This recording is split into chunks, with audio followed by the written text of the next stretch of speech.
In a quiet little neighborhood where everyone seemed to know each other's business, life moved at a slow, predictable pace. The streets were lined with trees that swayed gently in the breeze, and kids often rode their bikes down the sidewalks. After school, it was the kind of place people dreamed about when they thought of settling down safe, friendly, and full of charm. For one family, moving here felt like a fresh start. They had just bought a cozy house on Maple Street, hoping it would be the perfect spot for them to build new memories. The mom, who worked long hours but always made time for her daughter, saw this as an opportunity for both of them to grow roots in a tight-knit community. Her teenage girl, around 14 years old, was eager to explore her surroundings too.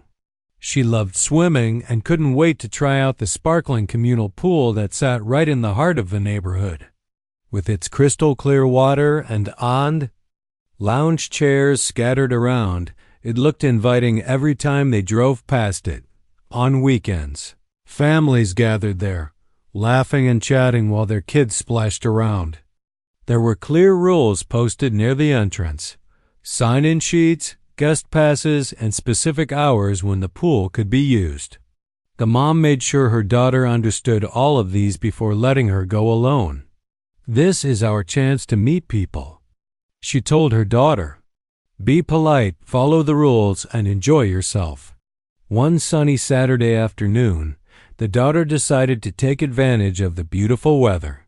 She grabbed her favorite inflatable unicorn float, slipped into her swimsuit, and headed to the pool with her headphones tucked into her bag.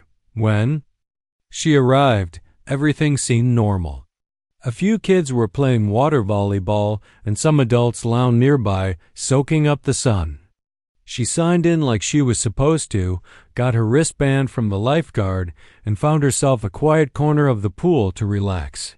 For a while, she floated lazily, lost in her music, enjoying the peaceful vibe. But then something shifted. A woman walked in, flanked by her son, who looked to be around the same age as the girl. This woman wasn't new to the neighborhood.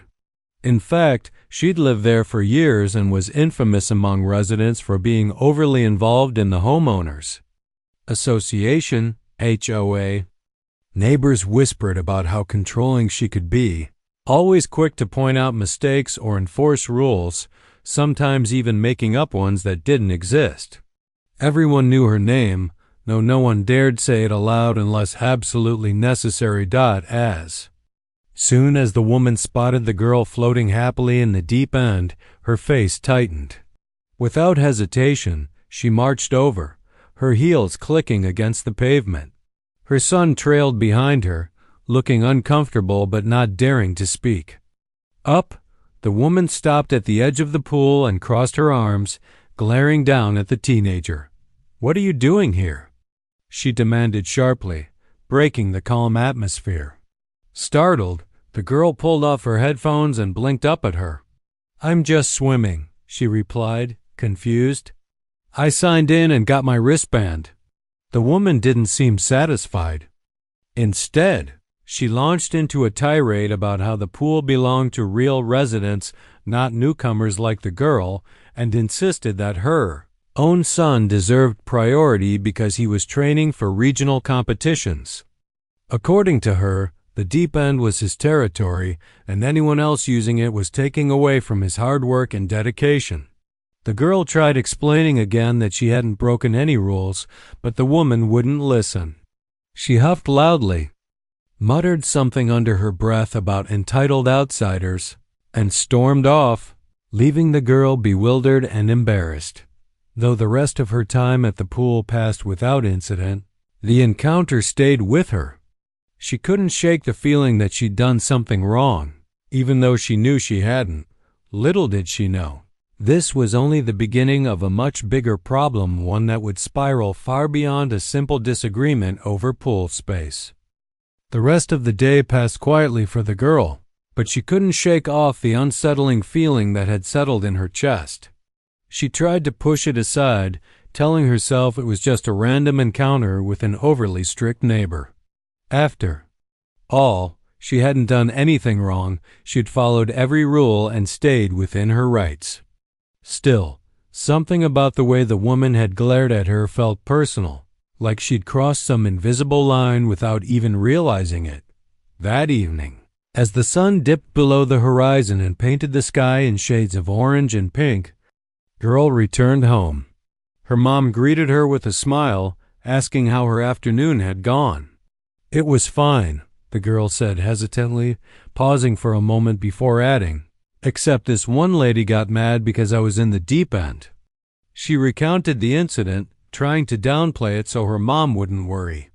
But her mom's brow furrowed. "Wait, that doesn't sound right," her mom said, frowning. "You were following the rules, weren't you?"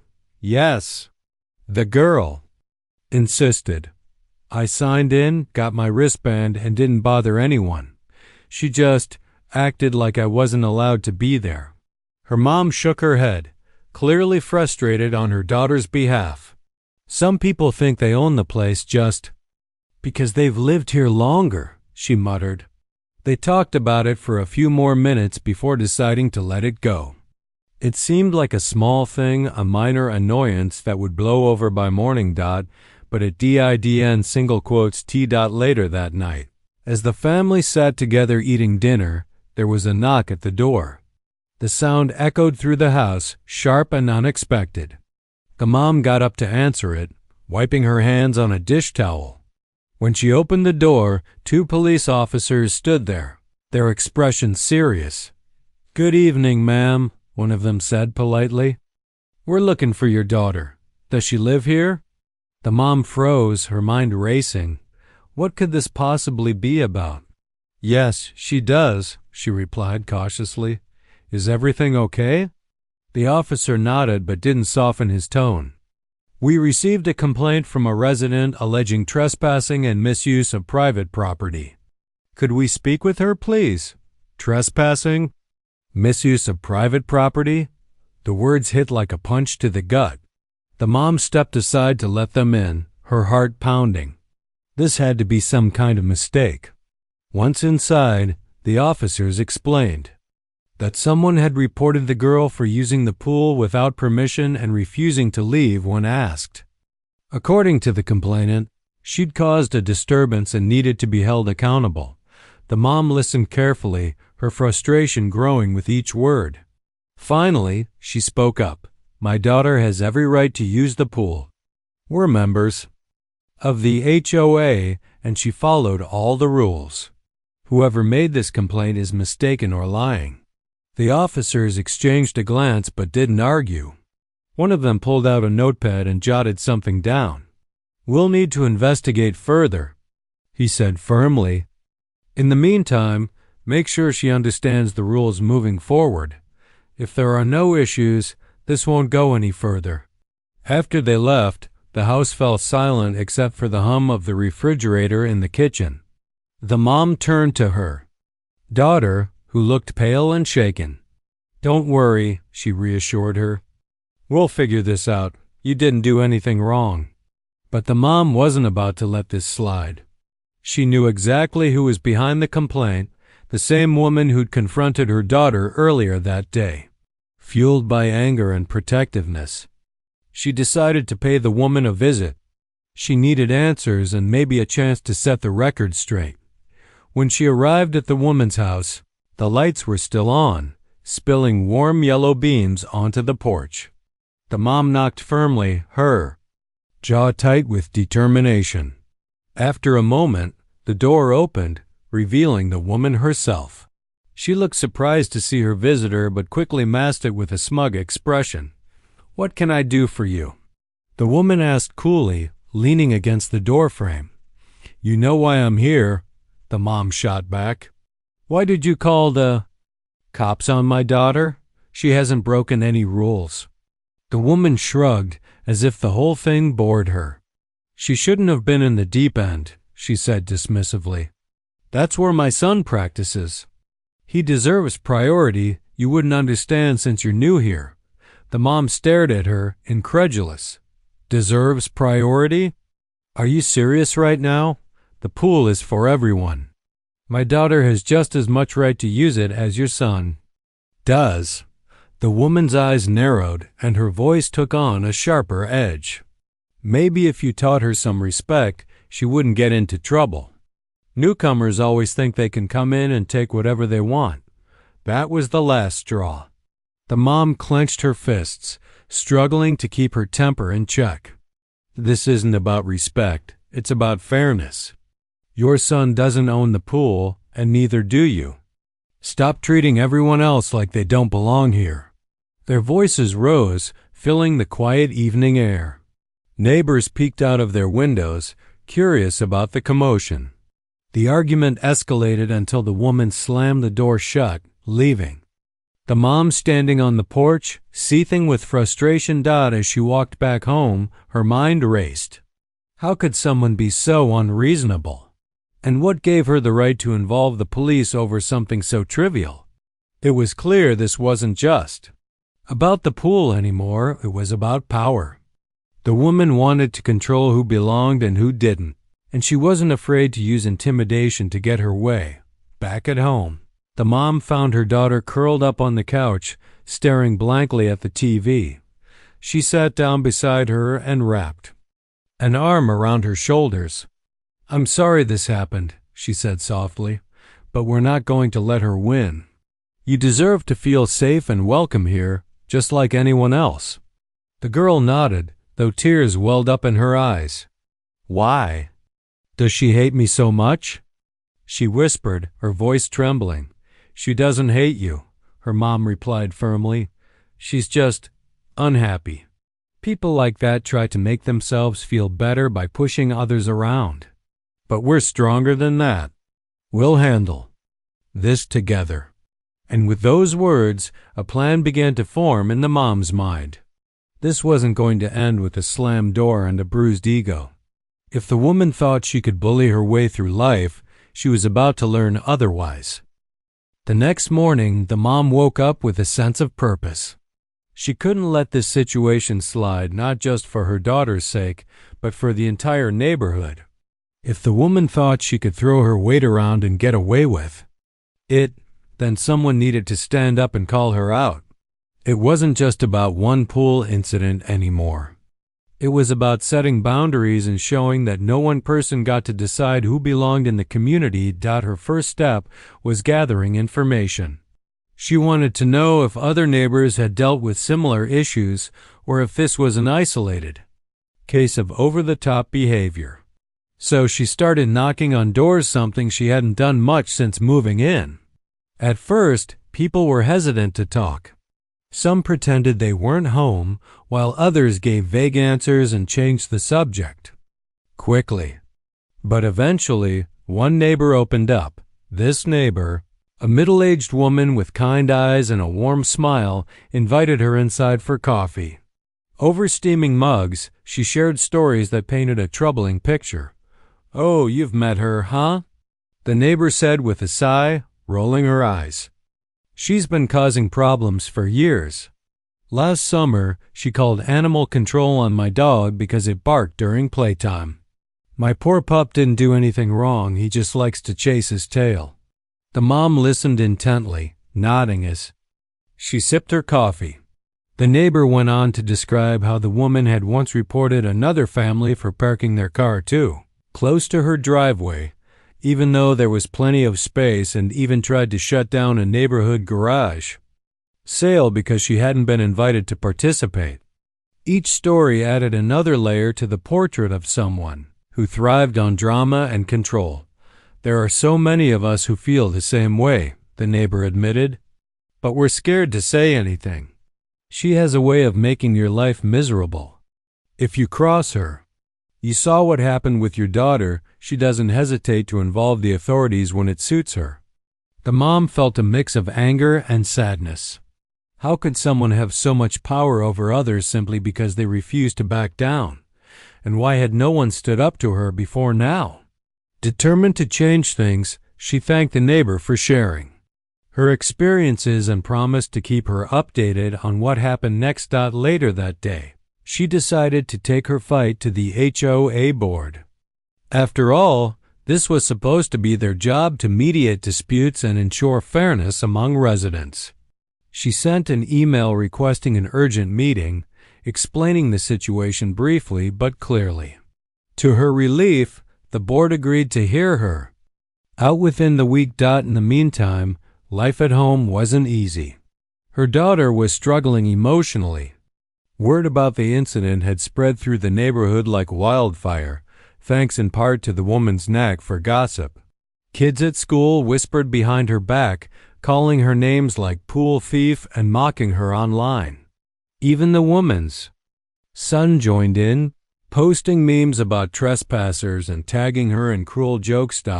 It broke the mom's heart to see her usually confident and cheerful daughter reduced to tears almost every night.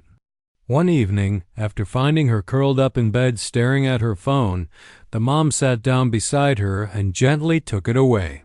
"You don't need to read those comments," she said firmly. "They're lies and they don't define you." Her daughter sniffled, wiping her eyes. "But everyone thinks I did something wrong. They're laughing at me." "You didn't do anything wrong," the mom reminded her. "And anyone who believes otherwise doesn't know the truth. We'll fix this, I promise." As the days passed, the tension in the neighborhood grew thicker. The woman continued to stir the pot, spreading rumors and twisting facts to make herself look like the victim. By the time the HOA meeting rolled around, emotions were running high on both sides. The meeting took place in the clubhouse, a small room with beige walls and uncomfortable plastic chairs arranged in a circle. About a dozen residents showed up, including the mom, her daughter, the woman, and her son.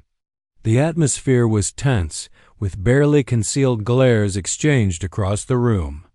The HOA president, a soft-spoken man in his 50s, called the meeting to order and asked each side to present their case. When it was the mom's turn to speak, she stood up calmly and laid out the facts. She brought copies of the pool rules, signed-in sheets proving her daughter's compliance, and even security footage from the day of the incident.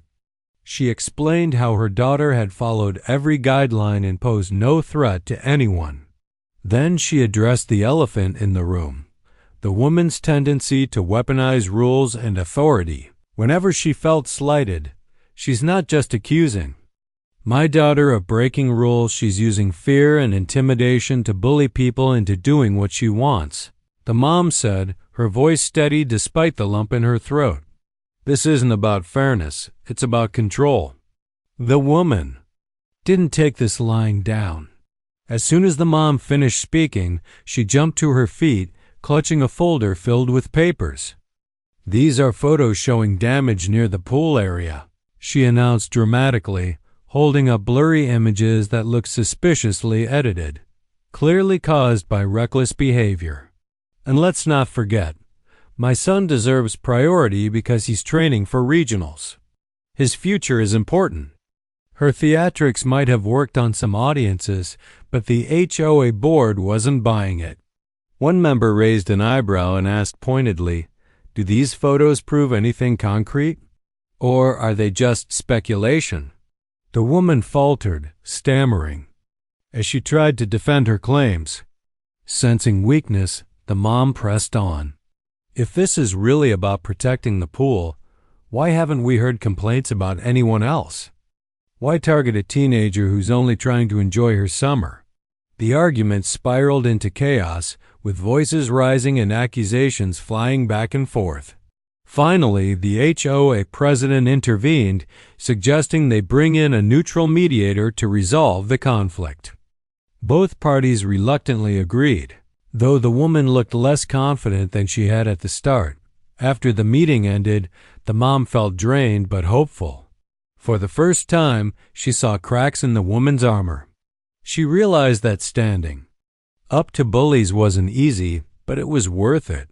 With the support of her neighbors and the truth on her side, she knew they could turn this mess around. The HOA meeting had left everyone feeling unsettled, but the mom knew she couldn't stop there. The woman's behavior wasn't just about her daughter. It was a pattern that had gone unchecked for far too long. If no one else was willing to stand up to her, then it was up to her to take the lead. She decided to fight back not with anger or revenge, but by exposing the truth and rallying the community to demand change. Her first move was creating a private Facebook group called Fairness for All Residents. She invited a few trusted neighbors who had already shared their stories with her, including the kind woman who had spoken candidly over coffee. Within hours, the group grew as more people joined, eager to share their own experiences of being targeted by the neighborhood bully.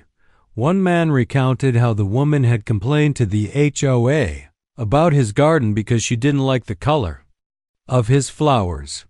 Another family revealed that she had reported them for having too many guests at a birthday party, claiming it violated noise ordinances, even though they'd ended the celebration early and kept the music low.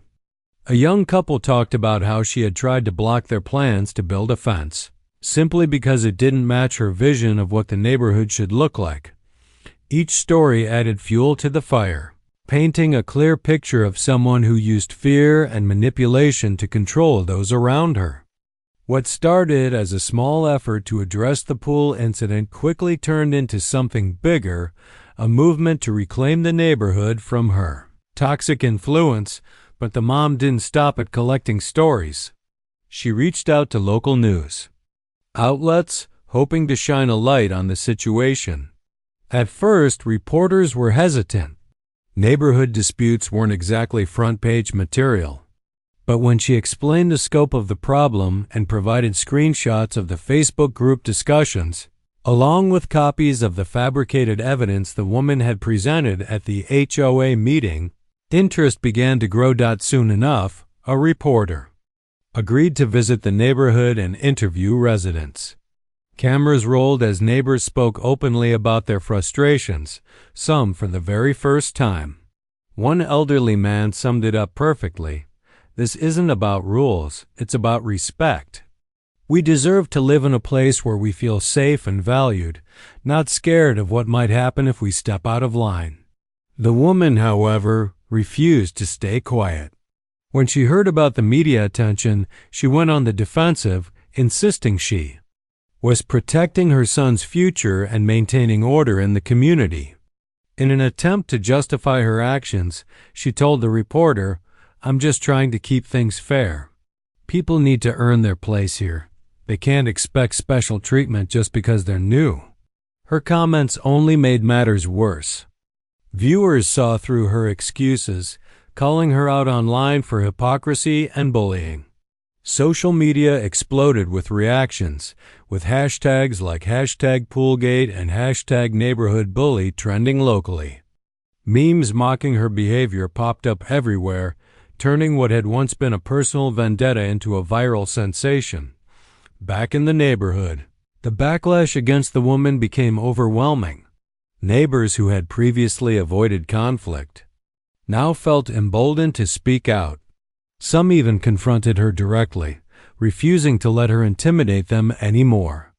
Her usual tactics, threatening to call the authorities or complain to the HOA, no longer worked. Instead of cowering, people laughed in her face or walked away, leaving her standing alone. Faced with mounting pressure, the HOA board took drastic action. During a follow-up meeting, they voted unanimously to strip the woman of any leadership roles within the association. They also implemented stricter guidelines for handling complaints, ensuring that accusations would be thoroughly investigated before escalating to law enforcement. It was a small victory, but one that sent a powerful message. No one person got to dictate the rules. For the mom and her daughter, the tide finally seemed to be turning. The constant harassment online slowed down as people lost interest in the drama, and life began returning to normal, or at least as normal as it could be after such a public ordeal. Still, the emotional scars remained. The daughter struggled to trust others, especially kids her age, after being ridiculed so harshly. She spent less time at the pool and more time indoors, avoiding situations where she might draw unwanted attention. Her daughter's withdrawal broke the mom's heart, One evening, as they sat together on the couch watching TV, she turned to her and said softly, "You don't have to hide, you know. None of this is your fault." Her daughter shrugged, staring at the screen without really seeing it. "It doesn't matter. Everyone thinks I'm trouble anyway." "That's not true," the mom replied firmly. "People are starting to see the truth. And besides, real friends will stick by you no matter what." To help rebuild her confidence, the mom encouraged her to get involved in activities outside the neighborhood. They signed her up for art classes at the local community center, where she met other teens who didn't know anything about the drama. Slowly but surely, she started coming out of her shell again, rediscovering parts of herself she'd buried during the toughest days. Meanwhile, the woman found herself increasingly isolated. Friends stopped inviting her to gatherings, and neighbors avoided crossing paths with her whenever possible. Her attempts to justify her actions fell flat, and her reputation crumbled under the weight of public scrutiny. Eventually, she put her house on the market and moved away, unable to face the hostility she'd created. Though some felt sorry for her, most agreed it was for the best. The neighborhood breathed a collective sigh of relief, grateful to have a fresh start.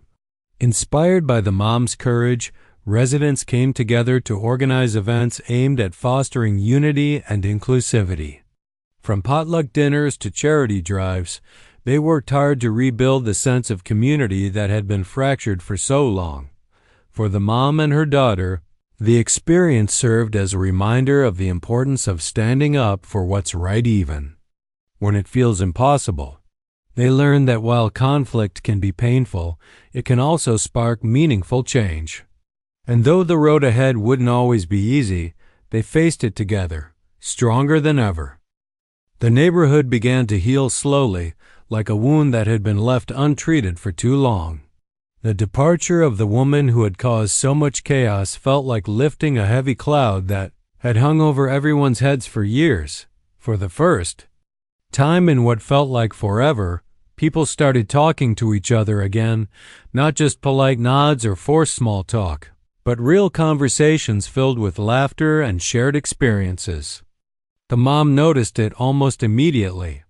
Neighbors who once avoided eye contact now waved warmly as they passed by. Kids played together on the streets without worrying about being tattled on for making too much noise.